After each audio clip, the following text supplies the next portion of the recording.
Cataract classic రెటినాలకు world class treatment ఇప్పుడు మన బీరంగూడలో అమెరికన్ లేజర్ ఐ హాస్పిటల్స్.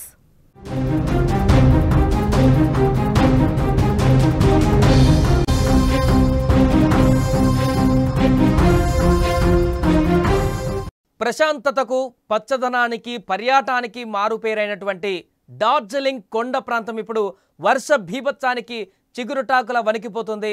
ఎడతెగని కుండపోత వర్షాల కారణంగా ఈరోజు డార్జిలింగ్ హిల్స్లో భారీగా కొండ చర్యలు విరిగిపడడంతో పెను విషాదం చోటు చేసుకుంది. ఈ ఘటనలో ప్రాథమిక సమాచారం ప్రకారం 17 మంది వరకు కూడా మరణించారు. పలువురు జాడ గల్లంతైంది. మృతుల సంఖ్య ఇంకా పెరిగే అవకాశం ఉందని కూడా అధికారులు చెప్తున్నారు.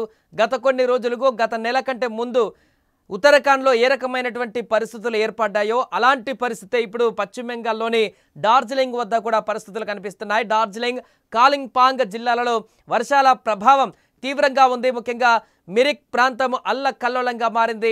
భారీ వర్షాల ధాటికి మిరిక్, కుర్సియోంగ్ పట్టణాలను కలుపుతూ బాలాసోన్ నదిపైన ఉన్నటువంటి కీలకమైన ఇనుప వంతెన కూలిపోయింది. దీంతో సిలిగుడి, మిరిక్ మధ్య రోడ్డు మార్గంలో రాకపోకలు పూర్తిగా నిలిచిపోయాయి. అంతేకాకుండా 717 జాతీయ రహదారి పైన కూడా కొండ చర్యలు విరిగిపడడంతో సిక్కిం, సిలిగుడి మార్గంలో కూడా వాహనాల రాకపోకలు ఆగిపోయాయి. కీలకమైనటువంటి రోడ్లు ధ్వంసమవ్వడంతో పాటుగా మారుమూల ప్రాంతాలకు ప్రపంచంతో సంబంధాలు కూడా తెగిపోయాయి. దాని కారణంగా పర్యాటక కేంద్రాలను అధికారులు తాత్కాలికంగా మూసివేశారు. అక్కడ వివిధ రాష్ట్రాల నుంచి, వివిధ దేశాల నుంచి కూడా డార్జిలింగ్ ప్రాంతానికి వచ్చి అక్కడ ఉన్నటువంటి పర్యాటక ప్రాంతాన్ని ఎంతో ఆహ్లాదకంగా ఆస్వాదించడానికి వస్తారు. అలాంటి ప్రాంతం ఇప్పుడు తీవ్రమైనటువంటి వర్ష బీభత్సానికి అల్లకల్లోలంగా మారింది. ఇక ఈ సమాచారం అందిన వెంటనే ఎన్డీఆర్ఎఫ్ బృందాలు స్థానిక పోలీసుల సహాయక చర్యలను మిరిక్ లేక్ ఏరియాలో ప్రారంభించాయి. అయితే ఎడతెగని కుండపోత వర్షాల కారణంగా సహాయక బృందాలకు తీవ్ర ఆటంకం కూడా కలుగుతోంది. వర్షం వల్ల కొండ ప్రాంతం మరింత జారే స్వభావం కలిగి ఉండడంతో రెస్క్యూ ఆపరేషన్ క్లిష్టంగా మారింది. ఇక మట్టిని తొలగించడానికి ఉపయోగిస్తున్నటువంటి ఎర్త్ మూవర్ వాహనాలు కూడా సరైనటువంటి విధంగా పనిచేయలేకపోతున్నాయి. ఈ ప్రకృతి విపత్తు పైన రాష్ట్రపతి ద్రౌపది ముర్ము మరియు ప్రధానమంత్రి నరేంద్ర మోదీ తీవ్ర విచారం వ్యక్తం చేశారు. మరణించిన వారి కుటుంబాలకు సంతాపం కూడా తెలిపారు. రెస్క్యూ ఆపరేషన్ విజయవంతం కావాలని రాష్ట్రపతి ప్రార్థించారు. పరిస్థితిని తాము ఎప్పటికప్పుడు సమీక్షిస్తున్నామని, బాధితులకు అన్ని విధాల సహాయ సహకారాలు అందిస్తామని ప్రధాని మోదీ ట్విట్టర్ వేదికగా తెలిపారు. కొండ చర్యలు విరిగిపడినటువంటి ప్రాంతాలను ఎమర్జెన్సీ వాహనాలు చేరడం కష్టంగా మారడంతో సహాయక చర్యల కోసం అధికారులు హెలికాప్టర్లను కూడా రంగంలోకి దింపారు. విపత్తు కారణంగా పలు ప్రాంతాలలో చిక్కుకుపోయినటువంటి పర్యాటకుల కోసం కూడా అక్కడ గాలింపు చర్యలు కొనసాగిస్తున్నారు. డార్జిలింగ్ పోలీసులు ప్రత్యేకంగా హెల్ప్ లైన్ నంబర్లను కూడా జారీ చేశారు. స్థానిక ప్రజలు, పర్యాటకులు అప్రమత్తంగా ఉండాలని కూడా అధికారులు సూచిస్తున్నారు. అంతేకాకుండా డార్జిలింగ్కు రావాలని ప్లాన్ చేసుకున్న వాళ్ళందరూ కూడా ప్రస్తుతానికి దాన్ని వాయిదా వేసుకోవాలంటూ చెప్తున్నారు.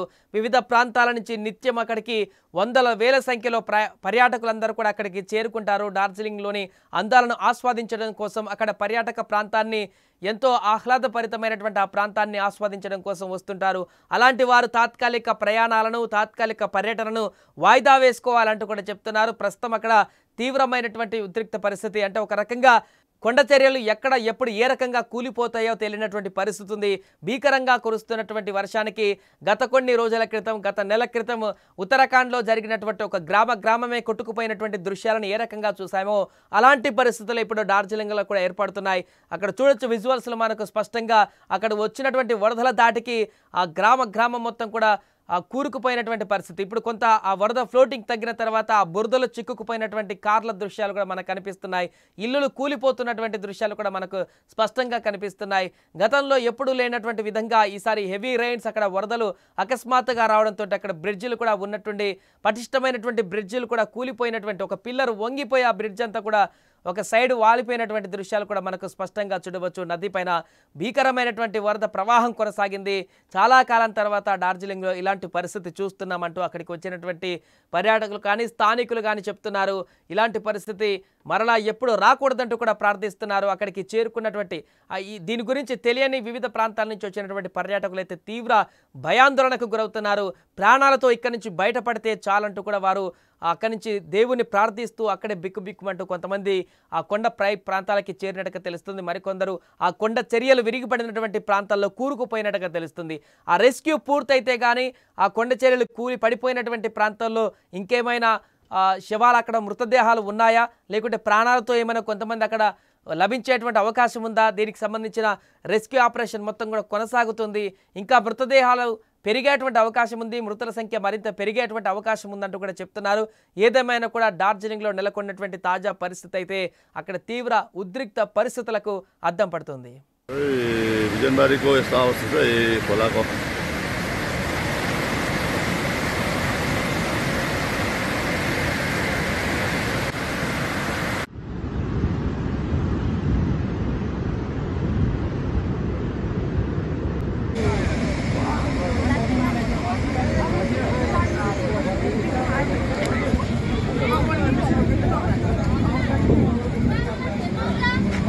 चलो जी हाँ